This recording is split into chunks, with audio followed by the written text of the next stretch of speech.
Thank you for tuning into Single, Celibate, and Unemployed. And I'm your host, Lacien Safari like the jungle. And yes, that's my name. And so today's topic is singles advice to married couples.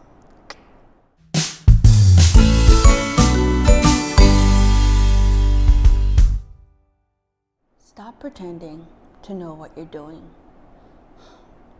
According to statistics, you don't know what you're doing. Like, it's sad that so many marriages are ending in divorces. Yes, I do plan on getting married. I see it more like a team building, partnership, that type of concept.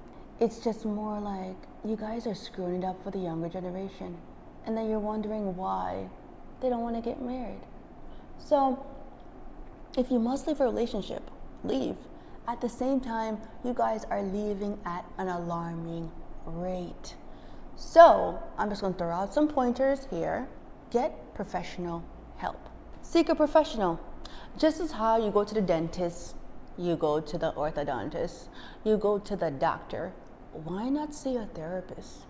If you talk to your therapist more than you talk to your husband or your wife, that is why you're seeing a therapist. But the point is the therapist the answer to your situation? Probably not. But it's more of a mediator to kind of help with the conversation and the communication between you two.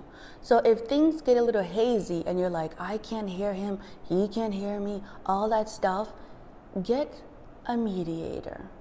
Preferably a professional individual, not your grandmother, not your cousin, not your sister's friend, not your roommate. People are like, oh, that's my best friend since such and such. Your best friend is not a professional therapist. Don't wait for things to get out of order like crazy before you're like, oh, let me go see a therapist. You don't wait till all your teeth start to fall out and you're like, oh, I need to see a dentist. And sometimes that's what we do with relationships. We wait till it hits the floor, everything is a mess. We need a therapist. No, you needed a therapist before you even got married, because a lot of people don't even have marital problems. They have like a single people problem they brought into the relationship. So some of you people got married and you didn't even solve your single people problems. And now you think it's a marital problem. No, it's your problem, boo. But because you married to somebody that you didn't sift properly, now it becomes your concern as well. Not that it's a burden, but it is what it is. So it's more of seek professional assistance. Ooh, ooh, yeah. The next one is look happy, be happy. So many times people are trying to sell marriage to others. Like we see it on IG, your Instagram, your Facebook, relationship goals, babe.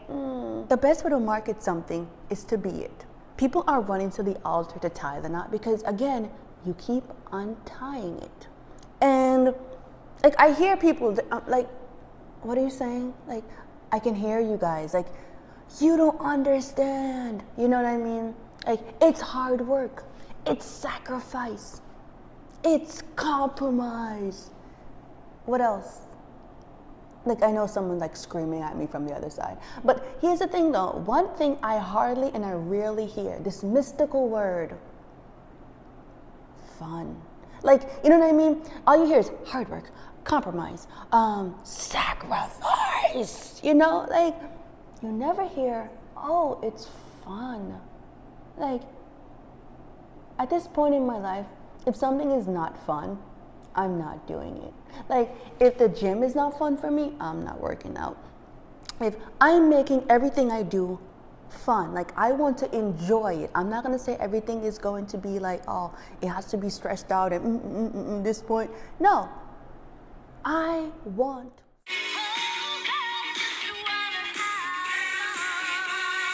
fun in your life and market it so we can buy into it. Got it? Don't lose yourself or go discover yourself. Many rush into marriages for so many wrong reasons. So find out why you got married to begin with. And a lot of people you hear, I don't know who I am. take a personal development course. Like, I'm so glad I'm doing that now to get out some kinks out of my life. So take personal development course, meditate more, pray more, fast more. Like, do these things to uncover the layers of who you are, and not thinking just because you're attached to somebody else, that's who I am. Before they came along, whether it's kids, husband or wife, before they came along, you were. So it's just more of get back to who you were, in the sense of discover a new person who you are. And people, yes, they can transition over time. You may not be the same 20-year-old when you got married, or 30-year-old. At the same time, get into the essence of who you are as a person, because these kids will grow old. That person, that husband, that wife, whatever, that person will have a job, go on different activities, and you're like, I don't like what they're doing. Yeah, but at the same time, go discover what you like doing.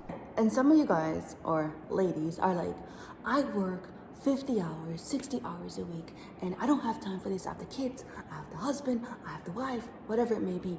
At the same time, it's like, if you're no good to yourself, you can be no good to other people. So take time for yourself, because even if you're bringing in money, you'll be seen as a grumpy, old, impatient person. And you're like, oh my God, they're not grateful for the money and things I've spent on them. And it's like, people want your presence, not just your presence. Got it? So they just don't want gifts all the times. Sometimes you being present is the gift. So take time for yourself so you can bring a fullness to the people you love, either to your kids or to your husband. So this is kind of like people sometimes who are married with kids involved. So it's just more of take time for you. Have someone watch the kids. Spend time away from the husband or the wife, and just kind of have a moment to yourself. And you're like, I don't have anyone to watch my kids. And it's like, you have anybody? Like, nobody? Like a brother, sister, cousin, friend? And if you can't trust someone, it's like, I don't know. You gotta also think about that too much. Like, why can't I trust anybody? So think about that too as well. So it's just more of, before they came, you were. So find time to restore that individual so you can give your best to all those you love. And the next one is meet new people. You guys are going to keep having the same regurgitated conversation if you don't go out and meet new people. And I'm not talking about open relationships. I'm talking about go meet new people. Have a conversation with new people and go out, be a little adventurous, not crazy, and just more like explore other areas. Like, oh, I've never done this. And sometimes, yes, go by yourself. It is possible. You will survive. We are single people. We're still surviving. So we have gone to uncharted territories, bars by ourselves, church by ourselves, restaurants by ourselves. And it's just more of, in doing so, it's not that you can't find a date. It's just when you go places by yourself, you actually can meet people. So it's just more like, expand, meet. So when you come back to that relationship, it's like, oh, I have new experiences. So it's bringing just new experiences, new conversation, and developing you as a person. Thank you for tuning in to Single, Celibate, and Unemployed. Stay tuned. So I'll be posting every Thursday